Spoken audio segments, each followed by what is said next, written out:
ዛሬ የምንገኘው ሀረር ሲሆን አሁን የምንገኘው ጀጎል ወንጂ ሲቲ ላይ ነው። ጂብ ለማብራት ሀረር ተገኝተናል ማለት ነው። ልምድ አለ እኮ በዚህ ነው እኮ እየተመረቀ የሚገኘው የሀረሪ ማህበረሰብ አንዱ መገለጫ በሆነው ጌጋር ውስጥ ነው። የሀረር ንጉሶች አሚር ማለት ያው ኪንግ ታይትሉ ነው። የሀረር ንጉሶች ነው። የሀረር ንጉሶች ታይትል ነው። 11ኛዋ ብቻ ዩኒክ ሆና ሴት ናት። የፎቁ ክፍል ቁጢ ቀላ ይባላል። ቁጢ 1 2 3 4 5 6 7 ጎዶሎ ቁጥር ነው። ሁሌም ዓለም ጎዶሎ ናት ነው የሚለው። ያንን ነው የሚወክለው። ከላይ ተጠቅልሎ የተቀመጠው ደግሞ ለትዳር የደረሰ ሰው አለ የሚለው ነው የሚያመለክተው። ይሄ ቤት የተፈሪ መኮንን ቤት ነው። መልካም። ተፈሪ መኮንን ማለት አፄ ኃይለ ሥላሴ ናቸው። የትውልድ ስማቸው ተፈሪ፣ የንግስና ስማቸው አፄ ኃይለ ሥላሴ። እቴጌ መነንን ሲያገቡ የጫጉላ ቤታቸው ነበር። ሀረርጌ አውራጃንም ሲያስተዳድሩ እዚህ ቤት ሰው ነበር ያስተዳድሩ የነበረው። ለምርቱ መኪና ጊርጊር ነው። መኪና ጊርጊር ሊባል የቻለበት ምክንያት መኪና ማለት ያው ሴንጀር ማሽኑ ነው የምታየው። ልብስ መስፊያው ጊር የሚለው ደግሞ ድምፁ ነው። እና ያው ፈረንጅ የሆነ ነገር ይሰራል የራሱን አሻራ ሳያስቀምጥ አይደል በሩ ላይ ያው ጣዋታቸው ዞኑ አለ። ዙሪያ ላይ ደግሞ ጽሑፍ አለ። ዝቤት ዘደጃዝማች ተፈሪ መኮንን ሀረር ገዢ አውራጃ 1903 የሚለው ይሄ አፄ ቴዎድሮስ ነው። ጥሩ የጎበዝ ጎራዴ ለወንደን የሚል ጽሑፍ አለ። ሶስተኛ ላይ ደግሞ ያለ የዳግማዊ ምኒልክ ጎራዴ ነው። ጠመንጃም የዳግማዊ ምኒልክ ጠመንጃ ነች። ነፍጥ ትባላለች። ነፍጠኛ የሚለው ቃል ከዚህ ነው የመጣው። ጀጎል ውስጥ ዋናው አደባባይ ይሄ ነው። ፈረስ መጋላ ይባላል። ጥንታዊ ሳንቲሞች ናቸው። ሀረር ከአክሱም ቀጥላ የራሱ ሳንቲም የነበራት ነው። በጣም ባለቅኔ ፎቶግራፈር አርተር ራምቦ ሙዚየም ነው። ራምቦ እንግዲህ እዚህ ቤት ውስጥ ለ11 ዓመት ያህል ኖሯል። ይህ መስጊድ ላይ የሚያደርገው ነገር ከሱ አጠገብ ሴንት ሜሪ ካቶሊክ ቸርች አለች። እዚህ ጋር ደግሞ መድኃኔዓለም ኦርቶዶክስ ቤተክርስቲያን አለ። መሀል ላይ ደግሞ ጃሚ መስጊድ አለ። እነዚህ ሶስቱ የተለያዩ ቤተ እምነቶች በ150 ሜትር አጠቃላይ ርቀን ነው የሚኖሩ። በዚህ መሀል 3 ቤተ እምነቶች በአንድ ላይ ሲኖሩ ምንም አይነት ሃይማኖታዊ ግጭት ተፈጥሮ ስለማያውቅ በዩኔስኮ ሀረር የፍቅር የመቻቻል ተምሳሌት የሚለውን እውቅና እንድታገኝ አስችሏታል ማለት ነው። ቪክቶር በልዑል ራስ መኮንን የጦር መሪነት ነበር ወደ ሀረር የዘመተው። እዚህ ጋር ደግሞ ንጉሥ ኃይለ ሥላሴ ናቸው። በ18 ዓመት እድሜያቸው ላይ ሳሉ 18 እድሜያቸው ላይ ቱር ጋይድ ነው ቃላት። ስለዚህ ከእሱ ጋር ሆነን ሀረርን ከሀ እስከ ፐ አብረናት እናያለን ማለት ነው። እነሱን ሁሉ አጠቃለን ለማየት እንሞክራለን። መልካም ጊዜ። ሁላችሁም ሀረርን ኑና ጎብኙ። ቪዚት ሀረር። ዛሬ የምንገኘው ሀረር ሲሆን ከቃላብ ጋር እንገኛለን። ቃላብ የሀረር ላይ የሚገኝ ቱር ጋይድ ነው። ቱር ጋይድ ነው ቃላብ። ስለዚህ ከእሱ ጋር ሆነን ሀረርን ከሀ እስከ ፐ አብረናት እናያለን ማለት ነው። ስለዚህ አብራችሁ ዋሉ። ከሀ እስከ ፐ ቃላብ ያሳየናል። ሀረር አሁን የምንገኘው ጀጎል ወንጂ ሲቲ ላይ ነው። ጀጎል እንግዲህ ምስራቅ አፍሪካ ውስጥ ከሚገኙ በግንብ የታጠሩ ከተማዎች ብቸኛው ነው። ምስራቅ አፍሪካ ውስጥ በግንብ የታጠረ ኦልድ ሲቲ የለም። ጀጎል በዩኔስኮ 2006 ላይ በዓለም ቅርስነት ተመዝግቧል።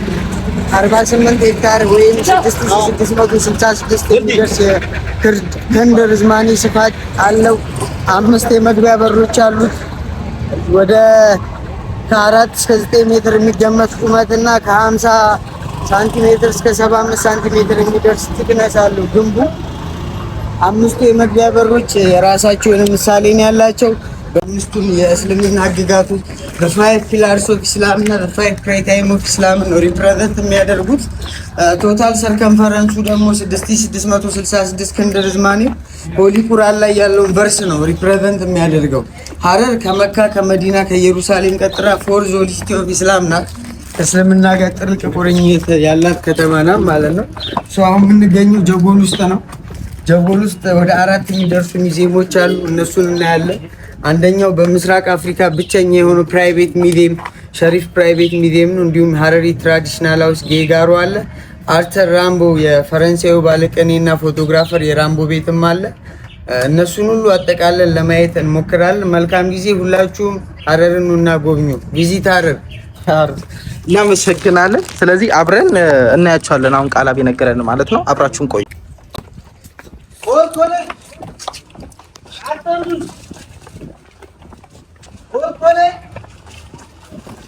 እዚህ ከምንድን ነው የምንጀምረው ማለት ነው? አሁን ከትራዲሽናል ሃውስ ነው የምንጀምረው። ጌጋር ዋናው ሀረሪዎች እንግዲህ ራሳቸው የሆነ ሴሜቲክ ላንጉዌጅ ሀረሪኛ ይናገራሉ። ሀረሪኛ የሚባል ቋንቋ ሀረሪኛ ሴሜቲክ ላንጉዌጅ ነው። በሀረሪኛ ቋንቋ ጌጋር ማለት ሀረሪ የባህል ቤት እንደማለት ነው። ትራዲሽናል ሃውስ ነው። በጣም ዲኮሬት የሆነ ቦታ ነው። በጣም ውብ ነው። 3 ክፍሎች አሉት። ፎቅ አለው። አፕስቴት ውስጥ ላይ ደግሞ የጫጉላና ሃኒሙን ሲያገቡ ሃኒሙን የሚወጡበት ሴት ልጅ ስትወልድ የምትታረስበት ክፍል አለ። ፊት ለፊቱ ደግሞ ልክ እንደ ሪሴፕሽን ነው፣ ገስት የምትቀበልበት የነደባው ክፍል። የነደባውን ክፍል በ5 ይከፈላል። ራሱን ራሱ ይቻላል። 5ቱም ነደባ ትርጉም አለው። 5ቱም ነደባ ላይ ሁሉም ሰው አይቀመጥም። የተለያየ አይነት ሰው የሚቀመጠው ሁሉም ነገር ያው ሲሰራ በሚናገረው ነገር አለ። በምሳሌ ነው ልፈልግ ያንን ነው የምናየው። ጌጋሮች ራሳቸው ብዙ አይነት አሉ። አሁን ለምሳሌ አሚር ጋር ብትሄድ አሚር ጋር ያው የንጉስ ቤት ነው። እሱ ደግሞ 2 አፕስቴር ነው ያለው፣ 2 ፎቅ ነው ያለው። ያ ራሱ ዩኒክ ያደርገዋል። ይሄ ኖርማል ጌጋር ነው፣ ባለ 1 ፎቅ ነው። ባለ 1 ፎቅ ነው።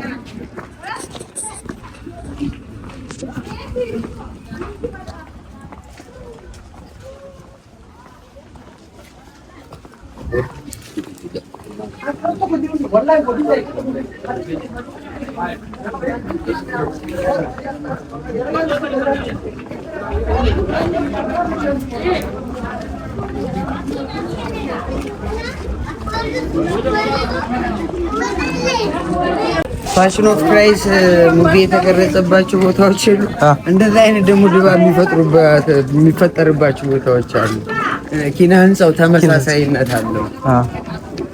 በብዛት ብዙ ወንድሽቱ ተመሳሳይነት አለ።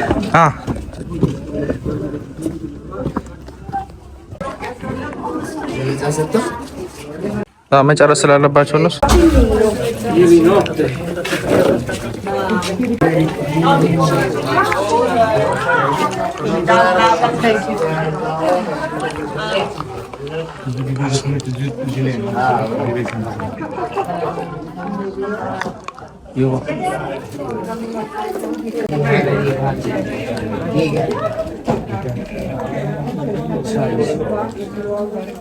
ትራዲሽናሉ የሀረር ቤት ይመስላል የሚለውን ቪዲዮ ከቃላብ ጋር ቃላብ እዚህ እያስጎበኘን ይገኛል ማለት ነው። ቃላብ ሀረር ላይ የሚገኝ ታወቀለት አሪፍ ሬት ያለው አስጎብኝ ነው። ስለዚህ ከሱ ጋር ሆነን ሀረርን በደንብ የምናያት እንሆናለን። አብራችሁን ቆዩ። መልካም ቀን ከቃላብ ጋር በሀረር። ይሄ እንግዲህ አሁን የምንገኘው የሀረሪ ማህበረሰብ አንዱ መገለጫ በሆነው ጌጋር ውስጥ ነው። ጌጋር ማለት የሀረሪ የባህል ቤት ማለት ነው። የቃሉ ትርጉም ቤቱ 3 ክፍሎች አሉት። የነደባው ክፍል፣ የጫጉላው ክፍልና ቁጢ ቀላ ስቶር፣ የቡና ቅጠልና እንዲሁም ሌሎች አግሪካልቸራል ፕሮዳክቶች ስቶር የሚደረጉበት ስፍራ ነው። የነደባው ክፍል እንግዲህ እንግዳ እንደ መቀበያ ክፍል ነው። ሰው ሲመጣ እዚህ ቤት የሚያርፈው የሚጫወተው ቁጭ የሚለው እዚህ ቤት ውስጥ ነው። የሚስተናገደው እዚህኛው የቤቱ ክፍል ውስጥ ነው። 5 ክፍሎች አሉ። ነደባው 5 የተለያዩ ቦታዎች አሉት። በ5 ይከፈላል። ያ የምታዩት አለ ከላይ ይሄ ያለ አሚር ነደባው፣ ይሄ ያለ ይሄ ገስት የሚቀመጥበት ነው። ሴቶችና ህፃናት ደግሞ እዚህ ጋር ነው የሚሆኑት። እዚህኛው ቦታ ላይ የሪሊጂየስ ሊደር ወይም የሃይማኖት መሪ ያውቃል ተምሯል ተብሎ የሚታመንበት እና እንደዛ የሆነ ሰው አዋቂ የሆነ ሰው እዚህ ነው የሚቀመጠው። ይሄ የእንግዳው ቦታ ነው። ገስት እንግዳ አንድ ሰው ወደዚህ ቤት ሲመጣ እዚህ ቦታ ነው የሚያርፈው ማለት ነው። ኖርማል ገስት ሲሆን ማለት ነው። ይሄ ደግሞ የአሚር ነደባው ነው። አሚር ነደባው የቤቱ አባወራ ወይም ንጉሱ እዚህ ነው የሚቀመጠው። ንጉስ ከሆንክ ወይም የቤቱ አባወራ ከሆንክ የምትቀመጠው አሚር ነደባ ላይ ነው። አሚር ነደባው በጣም አይዲያል የሆነ ቦታ ነው ለፕሮቴክሽን። ከውጪ የሆነ ነገር ሀፕን ቢያደርግ የሆነ ነገር ቢፈጠር የቤቱ አባወራ ወይም ንጉሱ ከዚህ ቦታ ላይ በፍጥነት ይሄ ሞረጃ ይባላል። ይሄ ጦር እዚህ ጋር አለ። ይሄን አንስቶ ቤተሰቡን ፕሮቴክት ማድረግ እንዲችል ነው፣ እንዲከላከል ታስቦ ነው። ጦሩ ሁለት አይነት አቀማመጥ አለው። ተገልብጦና ቀና ብሎ ይቀመጣል። እንደዚህ ሲቀመጥ ሰላም ነው። ወደ ላይ ከተቀመጠ ስታንድ ባይ ነው። በቃ ለሆነ ውጊያ ወይ ለሆነ ችግር ራስን አዘጋጅ ነው፣ ራስን ፕሮቴክት ለማድረግ ማለት ነው። ሴቶችና ህጻናት እዛ ጋር ነው የሚቀመጡት። እዚህ ጋር ያው ይሄ የምታዩት ቀይ ከለር የራሱ የሆነ ሚኒንግ አለው። 1879 ላይ ጨለንቆ ላይ የሚኒሊክ ጦር በሉራስ መኮንን እየተመራ መጥቶ ከሀረር የመጨረሻው አሚር አብዱላይ ጋር ውጊያ አድርገዋል። በጦርነቱ ላይ አሚር አብዱላይ ተሸንፎ ሀረር ወደ ተቀሩት ኢትዮጵያ ከተሞች ተጠቃላለች። በዛ ጦርነት ላይ 5000 ወታደሮችን እና 700 ሙሽሮች ከሀረሪ ለዛ ጦርነት ተሳትፈዋል። በሚኒሊክ በኩል ደግሞ 5000 የሚደርሱ ወታደሮች ተሳትፈዋል። እዛ ውጊያ ላይ መስዋዕትነት የከፈሉትን 700 ሙሽሮችን እና 5000 ወታደሮችን ለማሰብ ነው ይሄ ቀይ ቀለም የሚቀባው ማለት ነው። የጨለንቆ ጦርነትን ለማሰብ ማለት ነው። የውስጠኛው ክፍል አንድ ሴት በምታገባ ወይም አግብታም ከወለደች በኋላ የምትታረሰው ሃኒሙን የምትወጣው እዛኛው የውስጡ ክፍል ላይ ነው ማለት ነው። የፎቁ ክፍል ቁጢ ቀላ ይባላል። ቁጢ ቀላ ቡና፣ የቡና ቅጠልና እንዲሁም ሌሎች አግሪካልቸራል ፕሮዳክቶች ስቶር ነው የሚደረጉበት። የቤቱ ክፍል ይሄ ሰውነቱ ይሄ የምታዩት በሃንዲክራፍት ሃውስሆልድ ማቴሪያሎች እና እንዲሁም በተለያዩ ከለርፉል በሆኑ ፕሌቶች ነው ዲኮር የሚደረገው። አብዛኞቹ እነዚህ የሀረሪ ትራዲሽናል ባስኬቶች ናቸው። በእጅ ነው የሚሰሩት። የራሳቸው ፓተርን አላቸው። ለተለያየ አይነት አገልግሎት ነው የሚሰጡት። ቤቱ ሲሰራ አሽቁን በሚባል ድንጋይ ነው የሚሰራው። አሽቁን ማለት አንዱ የላይምስቶን አይነት ነው። እንዲሁም ጭቃና ብዙ እንጨቶችን በመጠቀም ነው የሚሰሩት። እነዚህ የምታዩቸው ጣቂት ይባላሉ። ጣቂቶች ሪፕሬዘንት የሚያደርጉት የመስጊድ ሚናራን ነው። የመስጊድ ሚናራው እሱ ነው ሪፕሬዘንት የሚያደርጉት። ዴይ ቱ ዴይ አክቲቪቲ ላይ ሊጠቀሙባቸው የሚችሏቸው ነገሮች ጣቂቶች ውስጥ ይቀመጣሉ። ጣቂቶች በራሳቸው ሁለት አይነቶች ናቸው። እዛ ጋ ያሉትም ጣቂቶች ናቸው። ግን እነዚህ ሪፕሬዘንት የሚያደርጉት መቃብርን ነው። የሙስሊም መቃብርን ነው የሚያሳየው።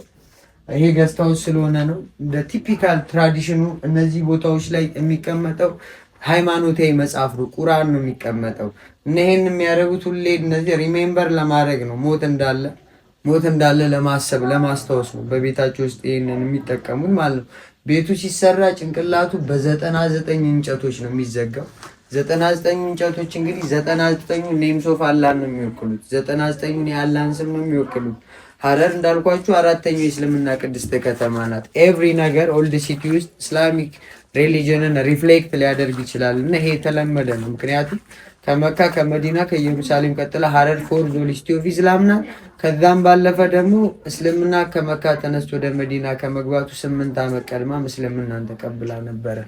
እነዛ እዛ ጋ ያሉት እንጨቶች እንግዲህ ኦድ ነምበር ነው የሚጠቀሙት። 1 2 3 4 5 6 7 ጎዶሎ ቁጥር ነው። ሁሌም ዓለም ጎዶሎ ናት ነው የሚለው።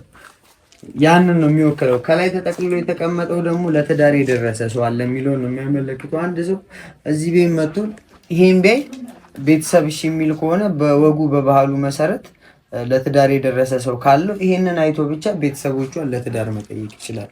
ያ ነው ሳይኑ፣ ያ ነው። እዚህ ጋር እነዚህ አፍላላ ናቸው።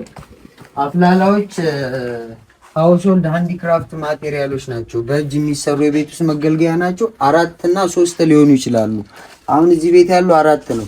4 ሆነ ማለት የዚህ ቤት አባወራ ወይም እዚህ ቤት ውስጥ አግሪካልቸር አርሶ አደሮች አሉ ማለት ነው። ያ ሰው አርሶ አደር ካልሆነ ዘር ስለማያስቀምጥ 3 አፍላላዎችን ሊጠቀሙ ይችላሉ። 4 ነው አሁን እዚህ ያለው። ቀጣይ ዓመት የሚዘራ ዘር የሚቀመጥበት፣ ከዛ ትራዲሽናል ሜዲሲን ማቴሪያል ባህላዊ የሆነ የሕክምና መሳሪያ ይቀመጥበታል። ጌጣጌጥ ጁዌለሪዎች ይቀመጡበታል። እንዲሁም ገንዘብ ይቀመጥበታል ማለት ነው። ሀረሪዎች የራሳቸው መገበያያ ገንዘብ ነበራቸው። ስፔሻሊ አሚር አብዱል ሽኩር በሚባለው አሚር ጊዜ የወርቅ ገንዘቦችንም ተጠቅመው ነበረ። ከዛም ባለፈ ሀረር ከ16ኛው መቶ ክፍለ ዘመን እስከ 20ኛው መቶ ክፍለ ዘመን ድረስ ለረዥም ንግድ ርቀት የንግድ ማዕከል ነበረች። ከአክሱማይት ሲቪላይዜሽን ቀጥሎ የራሷን ሳንቲም የተጠቀመች ሁለተኛዋ ከተማ ናት ሀረር። ብሮንዝ፣ ጎልድ እና ሲልቨር ኮይኖችን ተጠቅመዋል ማለት ነው። ሸሪፍ ሙዚየም ላይ ስንሄድ እነዛን ለንግድ የተጠቀሟቸውን ሳንቲሞች እናያለን። የንግድ ማዕከል ልትሆን የቻለችበት ደግሞ ምክንያቶች አንደኛው ምንድነው ኢስላሚክ ስቴት ናት፣ የእስላም ከተማ ናት፣ እስልምናን የተቀበለች ከተማ፣ ቀደምት ከተማ ናት።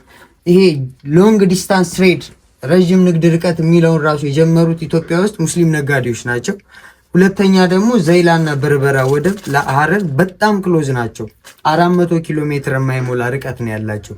በዚህ ምክንያት የንግድ ማዕከል ሆና ልታገለግል ትችላለች ማለት ነው። በቤቱ ዙሪያ ጥያቄ ካላችሁ መጠየቅ ትችላላችሁ። ከሌላችሁ አመሰግናለሁ ስለተከታተላችሁ። እኛም እናመሰግናለን። አሪፍ። ስለዚህ የሐረርን ትራዲሽናል ቤት አብረን በዚህ መልኩ ቆይተናል ማለት ነው። ቃላብ ነበረ ሁላ ሲያብራራለን የነበረው። ቀጣይ ደግሞ ወዴት ነው የምንሄደው? ቃላብ አሁን የምንሄደው በምስራቅ አፍሪካ ውስጥ ኦንሊ ዩኒክ የሆነው እና ብቸኛው የሆነው ፕራይቬት ሚዲየም ሸሪፍ ፕራይቬት ሚዲየምን ሄደን እንጎበኛለን። እዛ ውስጥ በርካታ ቅርሶች አሉ። የሐረሪ ጥንታዊ ኮይኖችንም እንዲሁም ሌሎች ቅርሶችንም እናያለን። መልካም ቆይታ። ስለዚህ እዛ ሙዚየም አብረን የምንሄድ ይሆናል ማለት ነው። አብራችሁን ቆዩ። መልካም ቀን። ሐረር ከቃላብ ጋር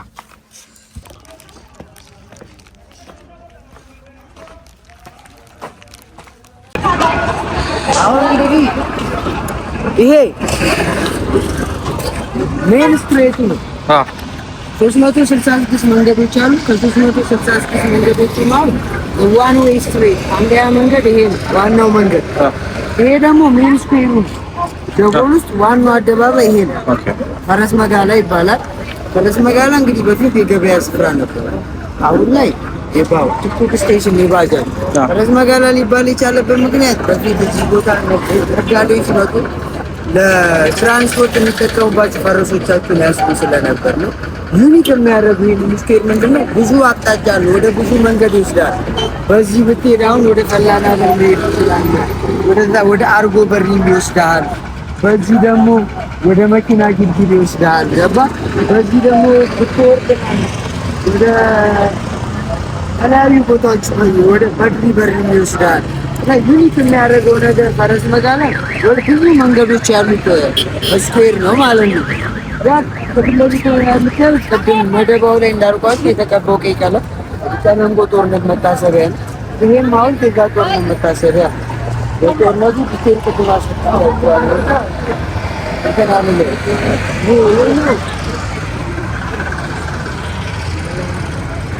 አሚር አብዱላይ አዳራሽ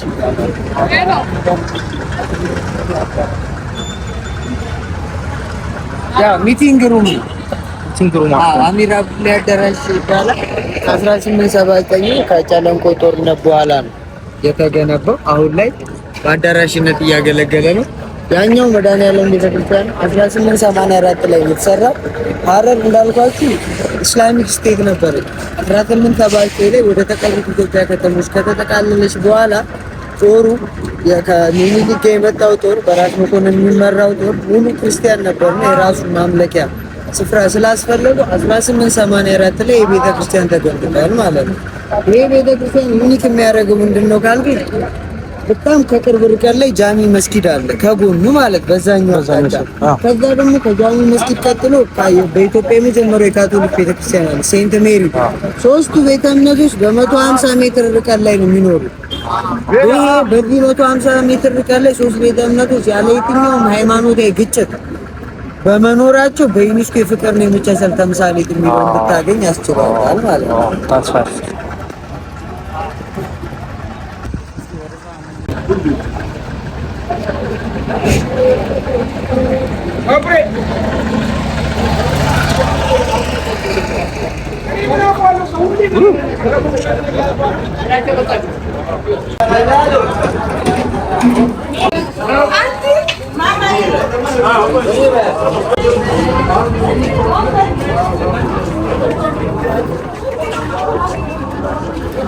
ግርግር ያለና መኪና ግርግር እንግዲህ የጀጎል ሴንተር ነው። የጀጎል እምብርቱ መኪና ግርግር ነው። መኪና ግርግር ሊባል የቻለበት ምክንያት መኪና ማለት ያው ሴንጀር ማሽኑ ነው የምታዩት፣ ልብስ መስፊያ ጊር ጊር ጊር የሚለው ደግሞ ድምፁ ነው እና ስሙ የመጣው ከሴንጀሩ ድምፅ ነው እና ያው ዩኒክ የሚያደርገው ነገር መኪና ጊርጊር አሁን የጀርባው እምብርቱ ላይ ነው ቤልቱ ላይ ነው ያለ ነው ማለት ነው። ትንሽ ላይ የሚያደርገው ነገር እሱ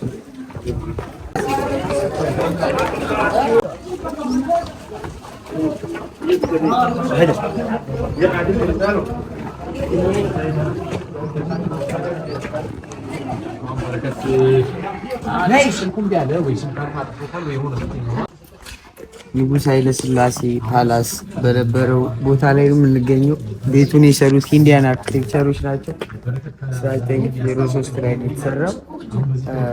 ንጉሥ ኃይለ ሥላሴ ያው ሀረርን አስተዳድረዋል። አሁን ላይ ይሄ ቤት በብቸኛ በምስራቅ አፍሪካ ውስጥ የግለሰብ ፕራይቬት ሚዲየም ሆኖ በማገልገል ላይ ይገኛል። በውስጡ በርከት ያሉ ቅርሶች አሉ። በእጅ የተጻፉ ሃንድራይቲንግ ማኒስክሪፕቸር ቡኮች አሉ ከ700 ዓመት በላይ እድሜ ያላቸው። እንዲሁም አህመድ ግራኝ ከክርስቲያን ሃይላንድ ኪንጎች ጋር በሚዋጋ ሰዓት ይዋጋበት የነበረው ጦር መሳሪያዎች፣ እንዲሁም አፄ ምኒልክ፣ አፄ ቴዎድሮስ፣ አፄ ኃይለሥላሴ ጉራዴዎች የነሱ ጉራዴዎች እና እንዲሁም የሚኒሊክ ነፍጠ መሳሪያ እንዲሁም በርካታ ቅርሶች በውስጡ ይገኛሉ። ከዛም በላይ ደግሞ ቅድም እንዳልኳቸው ሀረሪዎች ኤንሸንት የሆኑ የራሳቸው ኮይኖችን ሳንቲሞችን ተጠቅመዋል። እነሱን ጭምር የምታዩበት ሙዚየም ነው። ከዛም ባለፈ ሃንዲክራፍት ሃውስሆልድ ማቴሪያል የሆኑ በእጅ የተሰሩ የቤት ውስጥ ዴይ ቱ ዴይ መገልገያ እቃዎችን የተለያዩ ቅርሶችን በውስጡ የምታዩበት ሙዚየም ነው። ኢንዲያን አርክቴክቸሮች እንደሰሩት ማረጋገጫው ዛጋ ጋኒሽ የሚባሉ ጣዖታቸውን አስቀምጠውበታል ማለት ነው። የሚዚየሙ ጋይድ ስራ ላይ ሆኖ አለን እና ከሚዚየሙ ጋይድ ጋር ቆይታ እናደርጋለን ማለት ነው።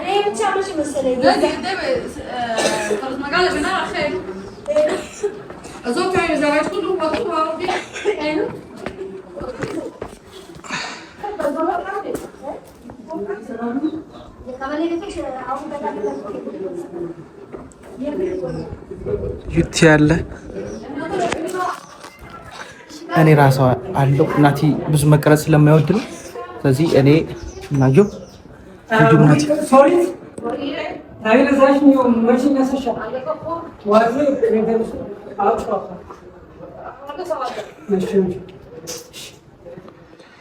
ከቤት ታሪክ ልጀምርላችሁ። መልካም።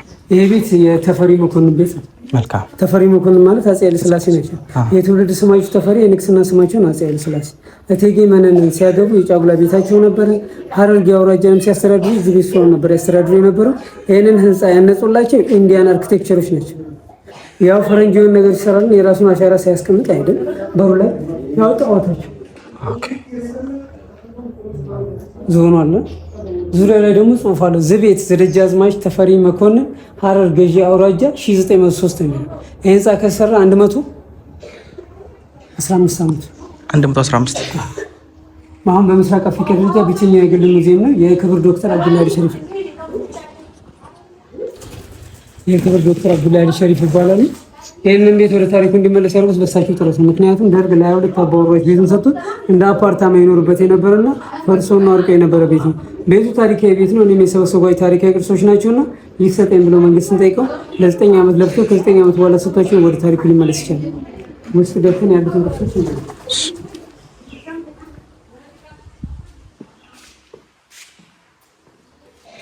እዚህ ጋር ስንመጣ እነዚህ 5 ጎራዴዎች ከዛሬ 400 ዓመት በፊት ኢማም አህመድ ኢብራሂም አልጋዚ በነበሩበት ሰዓት ሀረሪዎች ይጠቀሙባቸው የነበሩ ጎራዴዎች ናቸው። እዚህ 3ቱ ጋር ስንመጣ የመጀመሪያው ጎራዴ የአፄ ዮሐንስ 4ኛው፣ መሀል ላይ ያለችው የአፄ ቴዎድሮስ ነው። ጥሩ የጎበዝ ጎራዴ ለወንደን የሚል ጽሑፍ አለ። ሶስተኛ ላይ ደግሞ ያለ የዳግማዊ ምኒልክ ጎራዴ ነው። ጠመንጃም የዳግማዊ ምኒልክ ጠመንጃ ነች። ነፍጥ ትባላለች። ነፍጠኛ የሚለው ቃል ከዚህ ነው የመጣው። ነፍጥ ማለት መሳሪያ ነው። ነፍጠኛ ባለ መሳሪያ ማለት ነው።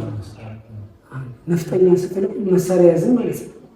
ስለዚህ ነፍጠኛ ማለት መሳሪያ ያዘ ነው ማለት ነው እንጂ ስድብ አይደለም ማለት ነው። አንተ አሁን መሳሪያ ያዘ ማለት ባለ መሳሪያ አይደለም እና ነፍጠኛ ስትለው ባለ መሳሪያ ምን እንደማለት ነው እንጂ ሌላ ማለት ነው። ሌላ አማርኛ ቃል ይሄ ስማቸው አለበት ነው። ምኒልክ ንጉስ ነው የምትለው የትኛው ስድብ እንደሆነ ስለማይገባኝ ነው። እነዚህ 2 ሻወሮች ለክብር የሚያዙ ናቸው። ላይ ጽሑፍ አለ። የመጀመሪያ አፄ ኃይለ ሥላሴ ለጃንሆይ ክብር ለሀገር ፍቅር የሚል ጽሑፍ አለ። ሁለተኛ ላይ ያለችው የደርግ ነው፣ አብዮታዊ ኢትዮጵያ ወይም ሞት ነው የሚለው። ከታይ ሰማታ የተለያዩ ብሔረሰብ ባህላዊ ጭኖች አሉ። የሀረሪ፣ ኦሮሞ፣ የመን፣ ሶማሌ፣ አፋር። የረጅሙ ሻቦላ ደግሞ ኦቶማን ኤምፓየር ተርኪሽ። ቱርኮች ኢማም አህመድን ለማገዝ መጥተዋል በ16ኛው ክፍለ ዘመን። ሰሜኑን ፓርት አፄ ልብነ ድንግልና አፄ ገላውዴዎስ ፖርቹጋል አይደል? በዛን ሰው እነዚህ ነጠላ መረጃዎች ናቸው። ነጠላ መረጃ ስንል ውልና ማስረጃ፣ የእርሻ ቦታ ግዢና ሽያጭን በተመለከተ የባለቤትነት የኮንትራት ማረጋገጫ። ይሄ ከዛሬ 100 ዓመት በፊት ነው። ይሄ ከዛሬ 200 ዓመት በፊት ነው። የእጅ ጽሑፍ። ይሄ የዳግማዊ ምኒልክ ደብዳቤ